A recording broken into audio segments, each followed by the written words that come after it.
Anda masih menyaksikan Kompas Petang bersama saya Niluh Puspa. Saudara, DPD PDI Perjuangan Sumatera Utara tak akan melayani pendaftaran calon gubernur oleh menantu Presiden Jokowi Bobi Nasution. Wakil Ketua Bidang Politik DPD PDI Perjuangan Sumatera Utara Aswan Jaya menyebut jika Bobi bersikeras meminta formulir pendaftaran gubernur tidak akan dilayani. Ia minta Bobi mendaftar lewat partai lain. Menurut Aswan, DPD PDIP Sumatera Utara menolak Bobi karena telah dipecat sebagai kader. Apalagi posisi politik Bobi sempat berseberangan dengan PDIP selama Pilpres 2024.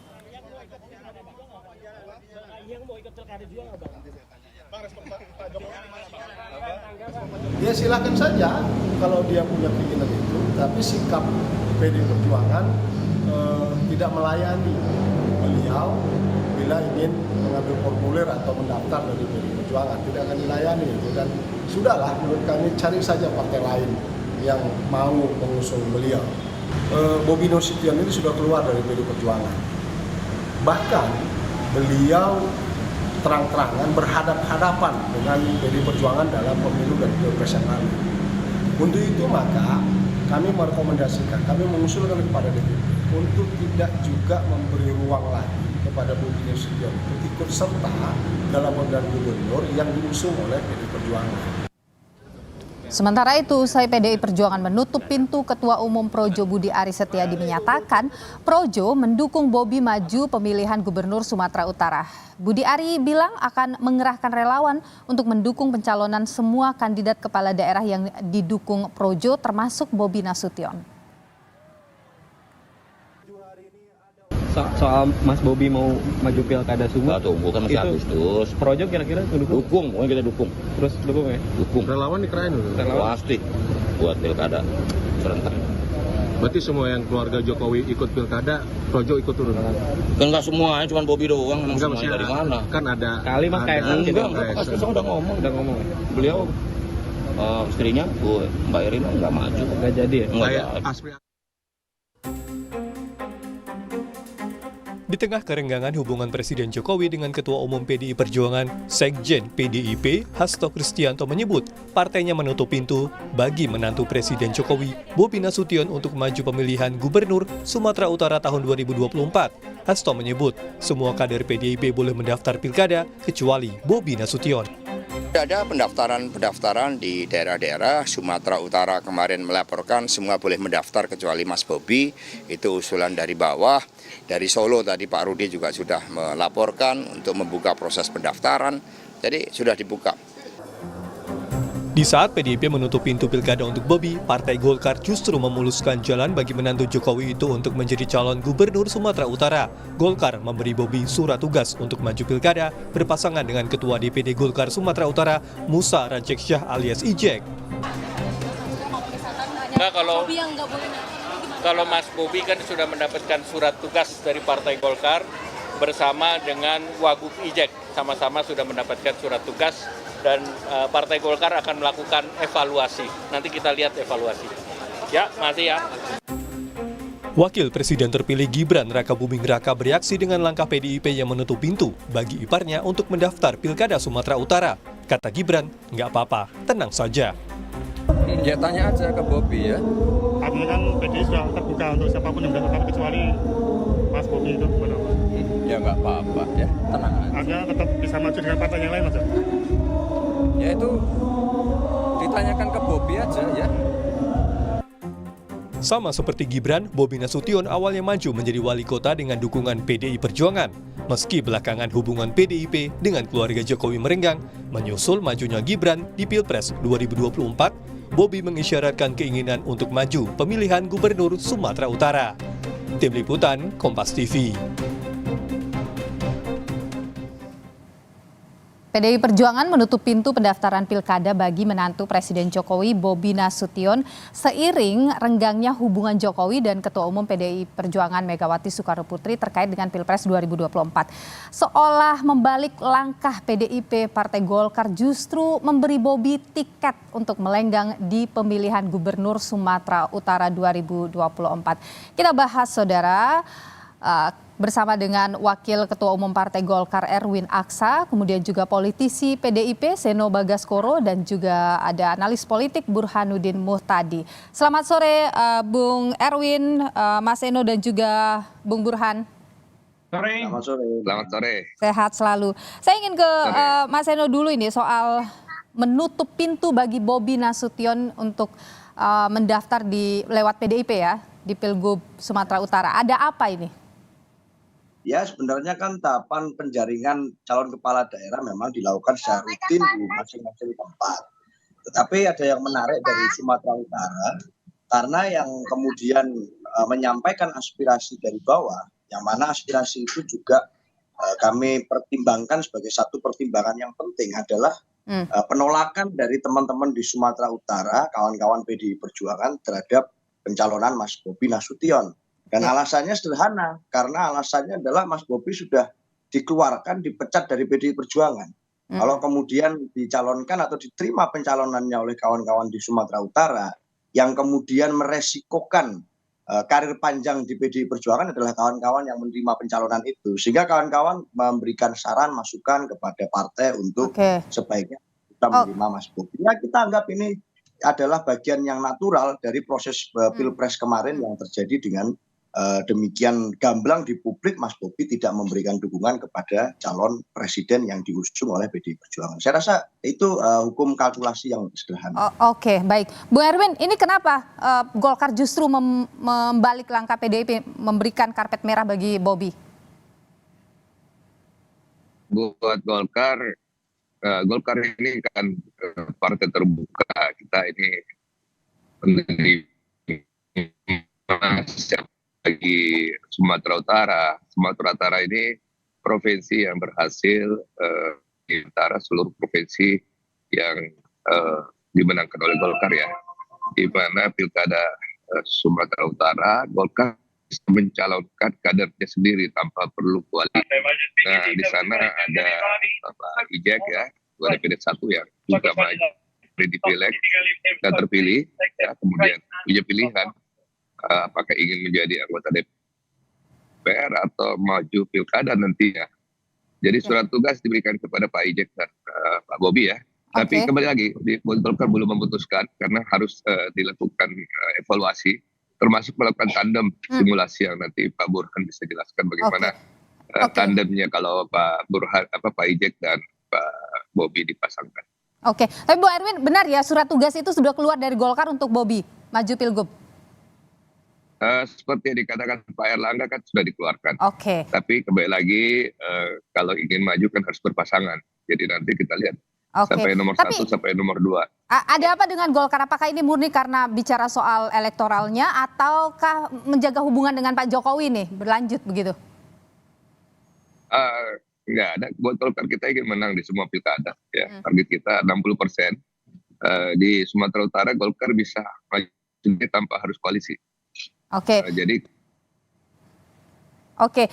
saya kira tinggal dilihat apakah pasangannya kuat. Saya ke Bung Burhan kalau gitu. Bung Burhan, sebenarnya kalau kita melihat apa yang terjadi ini, ya apa sih analisis Anda? Apa yang terjadi di balik perseteruan antara PDIP dan Bobi, kemudian juga Golkar yang buka karpet merah untuk Bobi? Pertama, sah-sah saja ya PDI Perjuangan, terutama di tingkat lokal, menyatakan penolakan Mas Bobi maju melalui kendaraan PDI Perjuangan. Itu adalah hak PDI Perjuangan. Tetapi tentu saja publik membacanya sebagai residu pasca Pilpres. Yang kita melihat dengan sangat terang benderang hubungan PDI Perjuangan dengan keluarga besar Presiden Jokowi itu sedang berada di titik nadir. Dan kalau misalnya alasan PDI Perjuangan menolak Mas Bobi karena Mas Bobi sudah dinyatakan keluar dari PDI Perjuangan, artinya PDI Perjuangan hanya menerima calon kepala daerah di Sumatera Utara yang berasal dari kader PDI Perjuangan. Karena alasannya adalah Mas Bobi dianggap bukan lagi kader. Kalau alasannya itu ya. Dan itu punya konsekuensi. Misalnya orang seperti Edi Rahmayani yang notabene bukan kader PDI Perjuangan, orang seperti Bang Ijek, orang seperti Tifatul Sembirin, itu tidak boleh maju melalui kendaraan PDI Perjuangan. Dan itu kalau konsekuensinya seperti itu. Tetapi menurut saya bukan semata-mata itu, tetapi lebih karena pertarungan di 2024 kemarin itu menempatkan Pak Jokowi dan keluarga besarnya dalam posisi head to head dengan PD Perjuangan.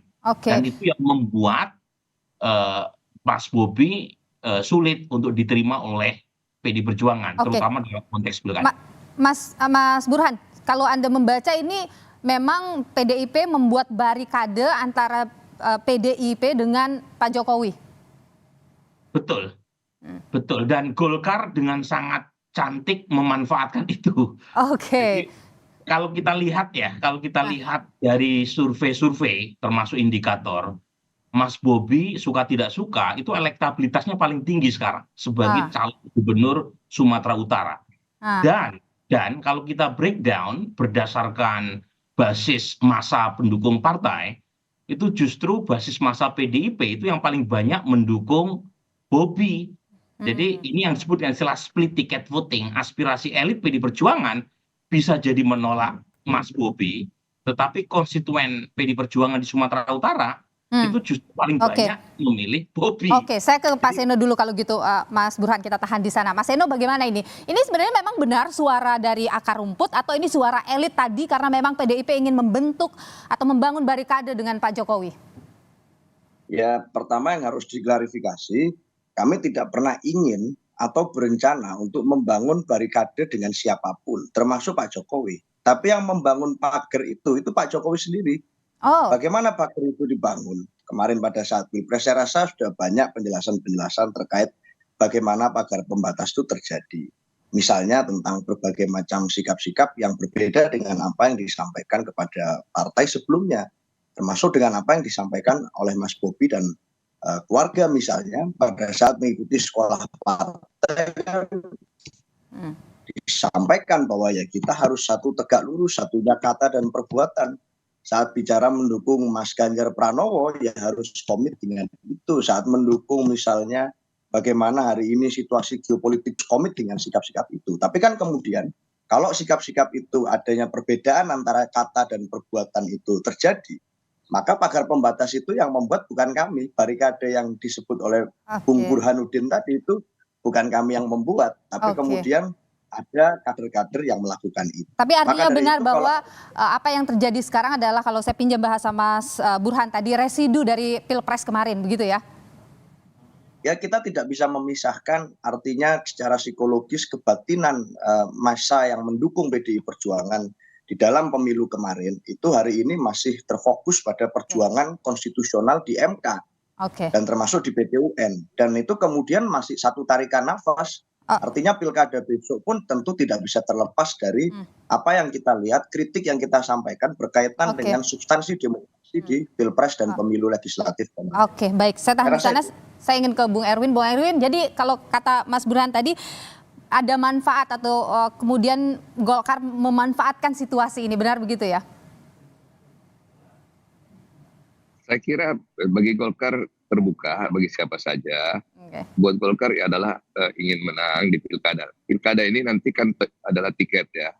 Nanti calonnya akan memperjuangkan sendiri ya. Tentunya harus punya elektoral yang tinggi, punya logistik yang kuat, dan punya jaringan yang kuat. Tadi seperti dikatakan pemilih PDIP ternyata suka dengan Mas Bobi.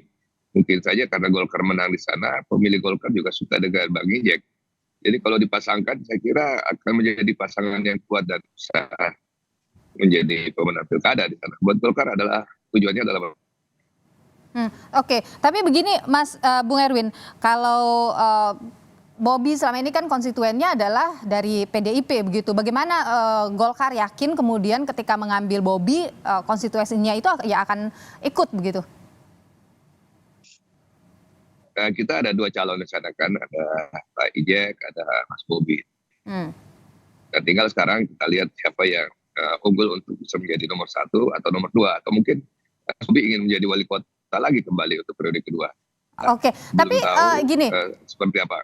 Bu Erwin, kalau sejauh ini pasti sudah ada survei-survei yang sudah dijalankan di internal Golkar juga untuk melihat posisi sumut. Emang suara elektabilitas dari Bobi itu tinggi?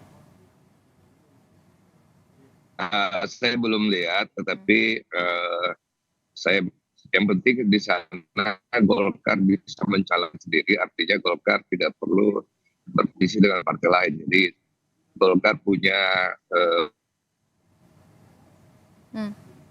Bung Erwin, suara Anda terputus.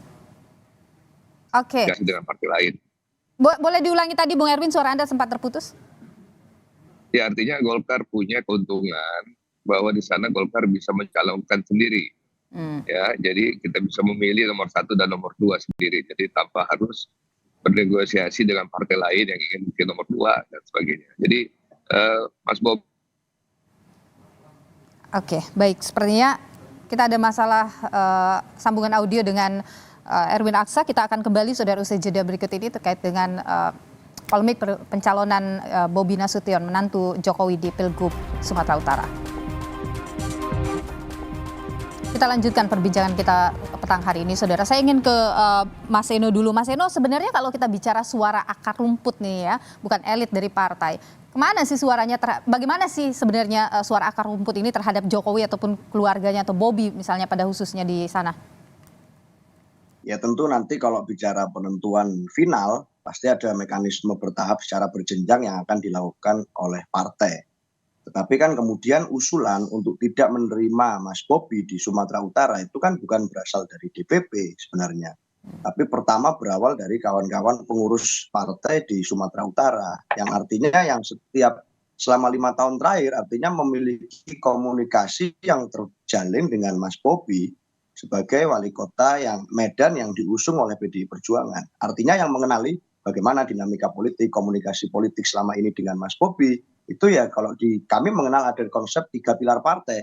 Ada eksekutif, ada legislatif, ada juga struktural partai. Nah ini struktural partai yang menyampaikan kepada kami bahwa tidak ingin untuk menerima kembali pencalonan Mas Bobi. Jadi kami menganggap bahwa kemudian ya apa yang menjadi suara hati dari kawan-kawan di Sumatera Utara itu mencerminkan apa yang menjadi keinginan dari basis konstituen pemilih PDI Perjuangan di Sumatera Utara. Sejauh ini itu yang kami jadikan. Adakah peluang PDIP mengambil calon kemudian dari luar PDIP? Artinya Ya, bukan dengan kader? siapapun kami terbuka kok. Artinya pendaftaran kami buka untuk siapapun. Tentu kami berharap kami prioritaskan kader-kader berani untuk mendaftarkan diri dimanapun sebagai bagian dari regenerasi partai. Tetapi secara umum kan siapapun boleh mendaftar di pendaftaran calon kepala daerah PDI Perjuangan dimanapun. Tapi kecuali Mas Bobi. Kecuali Bobi Nasution. Kata pengurus di sana. Jadi semuanya boleh, yang lain boleh. Tidak ber-KTA PDI Perjuangan pun boleh. Oke, saya ke Mas Burhan. Mas Burhan, sebenarnya kalau kita melihat ya apa yang terjadi, dinamika yang muncul ini sebenarnya adakah peran Pak Jokowi di dalamnya atau bagaimana Mas Burhan? Ya, peran Pak Jokowi terutama berkaitan dengan konteks Pilpres 2024 kemarin yang menimbulkan luka terutama di kalangan elit PDI Perjuangan ya. Kalau di kalangan basis masa PDI Perjuangan kan kita melihat justru pendukung PDI Perjuangan yang bocor ke Pak Prabowo cukup besar ya. Jadi fenomena split ticket voting. Kalau saya melihat begini nih loh, ini Golkar memang bermain cantik ya dengan membuka atau memberi karpet kuning ya, bukan karpet merah ya, karpet kuning kepada Bobi ya. Golden Tetapi ticket. ada semacam bom waktu yang harus diantisipasi oleh Golkar, yaitu berkaitan dengan kenyataan bahwa Ketua DPD Golkar Sumatera Utara, Bang Ijek, itu berperan sangat krusial meningkatkan suara Golkar di Sumatera Utara menjadi pemenang pemilu, naik cukup signifikan menjadi 23%. Nah, sementara elektabilitas Bang Ijek sebagai calon gubernur itu jauh di bawah Mas Bobi dan Edi Ramayandi. Jadi ada diskrepansi antara suara partai dengan elektabilitas personal. Nah, kalau misalnya yang mendapatkan tiket itu Mas Bobi bukan Bang Ijek, pertanyaannya apakah Bang Ijek mau terima? Padahal Bang Ijek bagaimanapun sudah berkeringat untuk menaikkan suara Golkar di Sumatera Utara. Mas Burhan, ini hal yang sulit ini untuk dipecahkan. Yang ingin saya tanyakan juga di sini, Mas Burhan, Anda melihat Golkar yang kemudian memberi karpet kuning tadi kepada Bobi karena ada Pak Jokowinya di situ? Kalau itu kan spekulatif ya, bisa saja orang mengaitkan Mas Bobi sebagai menantu Presiden Jokowi. Tetapi secara objektif, Mas Bobi itu elektabilitasnya paling tinggi. Survei saya bulan Januari tanggal 17 sampai tanggal 25 Januari 2024, saya belum punya survei terbaru, tetapi survei dengan jumlah ribuan sampel saat itu, Bobi kisaran 31%. Itu objektifnya seperti itu. Apakah itu karena faktor Pak Jokowi atau tidak, masyarakat Sumatera Utara per hari ini masih memberikan preferensi elektoralnya ke Mas Bobi. Tetapi pertanyaan saya tadi itu penting untuk dijawab Golkar. Bagaimana dengan Bang Ijek yang sudah berjasa menaikkan suara Golkar di Sumatera Utara? Nah, kalau kemudian tanda kutip ya, kader itu terkesan dinomorduakan, ini bagaimana? Karena bagaimanapun kalau perhitungannya objektif, Bang Ijek memang elektabilitasnya jauh di bawah Mas Bobi. Tetapi ketua DPD Golkar dipegang sama beliau kan? Mas Burhan, kalau Anda juga melihat kedatangan Pak Jokowi kemarin sempat berhari-hari ada di Medan, Anda melihat itu berkaitan tidak sih dengan deal-dealan ini juga? Terus kemudian juga ada isu Jokowi ke Golkar. Apakah ini memang Jokowi sedang membuat atau menciptakan dirinya untuk memanfaatkan Golkar untuk kepentingan politiknya? Kalau spekulasi kan orang boleh bertafsir ke sana kemari ya, Niluh ya. Tetapi lagi-lagi kalau mau meyakinkan elit Golkar, kenapa harus di Medan? Karena keputusan terkait dengan nominasi calon kepala daerah, terutama di Golkar itu ada di Jakarta, bukan di Medan. Gitu. Jadi orang boleh menafsirkan bahwa 5 hari Pak Jokowi di Medan dalam rangka memuluskan Bobi, tetapi kalau misalnya berkaitan dengan nominasi, itu kan tinggal ketemu sama Pak Erlangga saja di Jakarta. Ketemu sama Bung Erwin aja di Jakarta. Nggak perlu jauh-jauh ke Medan kan. Ya, kalau misalnya Anda menyebut tadi ada ketua DPD Golkar juga ya spekulasi sekali lagi itu muncul. Tapi saya ingin tanyakan itu ke Bung Erwin dulu. Bung Erwin, bagaimana itu Golkar memetakan ini ketika Pak Erlangga sudah menyebut nama Bobi, tapi kemudian kan Mas Burhan juga tadi menyebut ada ketua DPD Sumatera Utara juga yang memiliki peran besar. Bagaimana itu sebenarnya Golkar ini arahnya? Ya, sekarang ini semuanya diberikan untuk bekerja dulu karena pendaftaran pilkada itu baru Agustus, ya, dan sedangkan pilkada sendiri itu kan November, masih panjang. Jadi saya kira apa saja bisa terjadi, dan kita harus mengapresiasi Golkar di Sumatera Utara yang sudah memenangkan pilkada pileg ya provinsi dan juga pileg nasional. Suara Golkar naik di sana, bahkan juga di sana keuntungan Golkar adalah karena Golkar bisa mencalonkan sendiri pasangannya tanpa harus berkoalisi dengan partai lain. Sehingga Golkar bisa menentukan siapa yang nomor 1 dan nomor 2. Jadi itulah keuntungan Golkar di sana. Saya kira kita mengapresiasi juga kader-kader Golkar yang ada di sana. Kita tidak pungkiri bahwa keberhasilan Golkar di sana karena kerja-kerja kader kita. Oke, baik. Saya ke Mas Eno dulu. Mas Eno, kalau tadi dikatakan bahwa Bobi ini elektabilitasnya tinggi di sana, kira-kira siapa yang bisa kemudian berhadapan dengan Bobi dengan elektabilitas itu dari PDIP? Ya, kami menghargai rasionalitas dan pendekatan saintifik di luar kemudian pendekatan-pendekatan yang sifatnya adalah pendekatan ideologis.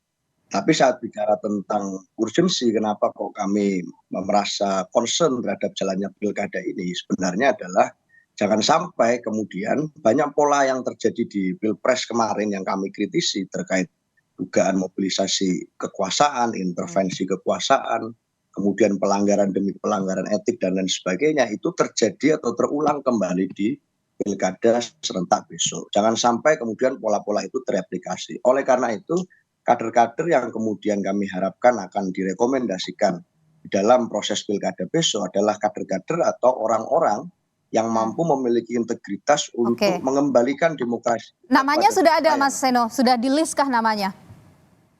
Ya masih proses, kan ini masih tahapan penjaringan. Artinya sudah ada ya nama-nama itu ya mungkin yang sudah masuk dalam jaring tadi? Tentu belum semuanya ya, tapi nanti tentu akan dengan berjalannya waktu kita akan lakukan seleksi. Masih panjang Mbak, kita masih menunggu secara nasional juga ada keputusan MK yang kita tunggu. Jadi setelah itu mungkin nanti seluruhnya akan fokus kepada persiapan pilkada secara serentak. Oke, Mas Burhan, PDIP dan Golkar head to head gitu misalnya ya, kalau kita lihat nanti ke depannya, bagaimana itu kira-kira peluangnya? Ya tergantung calonnya nih loh. Ya, dalam konteks pilkada maupun pilpres, terutama sejak pemilihan secara langsung, itu terjadi semacam fenomena personalisasi politik, di mana peran partai itu makin lama secara elektoral, terutama dalam menyukseskan calon, itu menurun seiring dengan terjadinya party alignment atau penurunan party ID secara masif. Tahun 99 orang yang dekat dengan partai itu 86% survei kami. Tetapi terakhir mereka yang merasa dekat dengan partai, pemilih ideologis itu tinggal 12%. Artinya penurunan terjadi secara masif. Dan ini yang membuat figur yang secara personal populer itu kadang-kadang punya efek elektoral lebih tinggi ketimbang peran partai. Nah ini jadi tergantung calon yang diusung oleh PD Perjuangan maupun Golkar. Apakah calon tadi itu punya daya ungkit secara elektoral secara baik atau tidak. Nah itu yang kadang-kala lebih menentukan. Bukan kadang-kala, sering menentukan peta elektoral. Oke, jadi nasional dengan daerah itu hampir sama sebenarnya petanya ya? Mirip banget ya. Jadi kebetulan saya sudah melakukan studi opini publik sejak tahun 99. Polanya terutama sejak proporsional terbuka diperkenalkan tahun 2009, personalisasi politik itu terjadi secara masif.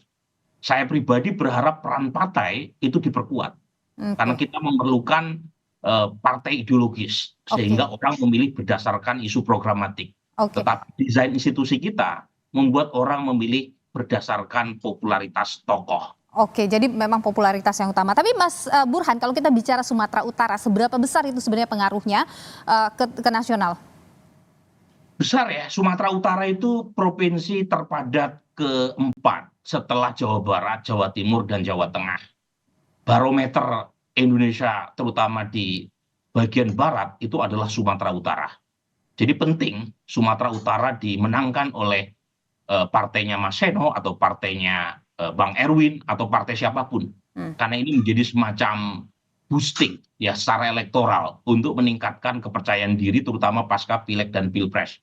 Penting buat PD Perjuangan terutama untuk mengembalikan kepercayaan diri pasca kekalahan Pilpres ya. Dengan asumsi MK menolak petitum yang diajukan oleh Paslon 03. Penting juga buat Golkar untuk meningkatkan semangat yang sudah terlanjur menggebu-gebu pasca kenaikan suara di Pileg 2024. Jadi ini penting buat semuanya.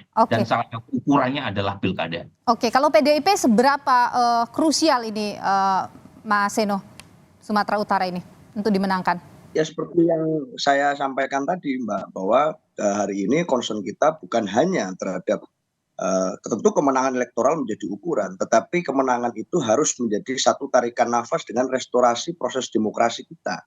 Kalau kemudian money politik kembali terjadi dengan gila-gilaan seperti yang disaksikan publik kemarin, atau mobilisasi bansos dilakukan kembali dengan cara-cara seperti itu, tentu tidak sehat untuk demokrasi kita. Pertanyaannya adalah masih butuh atau tidak kita dengan pemilu-pemiluan ini? Atau cukup cari saja figur yang kira-kira dikehendaki oleh kekuasaan yang sedang berkuasa, kemudian ya sudah tunjuk aja secara langsung, tidak usah lagi kita merayakan kedaulatan rakyat melalui pemilu. Tapi kan artinya kalau kita tidak ingin itu terjadi, maka dalam pemilu besok, pilkada besok, kami ingin dengan begitu cermat menentukan tokoh-tokoh yang dapat merestorasi itu. Kalau tokoh-tokoh itu malah kemudian terafiliasi dengan apa yang menjadi concern kami dalam kritik kami terhadap pemilu kemarin, sebaiknya tidak usah berjuang dengan PDI Perjuangan. Saya kira prinsipnya sesimpel itu. Oke, ini terkait dengan Pak Jokowi begitu ya, Mas Seno ya? Ya, mudahnya praktisnya seperti itu. Oke, baik. Mas Erwin, Bung Erwin sudah bergabung lagi dengan kami. Bung Erwin, jadi kalau misalnya kita bicara soal Sumatera Utara ini, Bung Erwin ya, bagi Golkar ini kan gini, ada partai lain yang juga membuka peluang untuk mendukung juga Bobi di Pilgub Sumatera Utara. Golkar bagaimana dengan itu? Apakah memang sudah mungkin akan membuka koalisi tadi? Golkar sebenarnya ya menerima kalau ingin isi dengan Golkar, karena seperti tadi saya katakan, Golkar itu bisa maju sendiri tanpa berkoalisi. Jadi kalau ada yang ingin mendukung Mas Bobi, pasti tentunya harus sebagai partai. Oke, baik. Tentunya Golkar. Baik, Bung Erwin Aksa, sepertinya kita atau pilpres. Baik, kita sepertinya terputus. Biasanya 3-4 bulan ya, tentunya baru efektif. Oke, baik Bung Erwin Aksa, Wakil Ketua Umum Partai Golkar, terima kasih. Bung Seno Bagaskoro, politisi PDIP, dan juga Bung Burhanuddin Mutadi, terima kasih sudah berbagi pandangan di Kompas Petang. Sehat selalu Bapak-Bapak.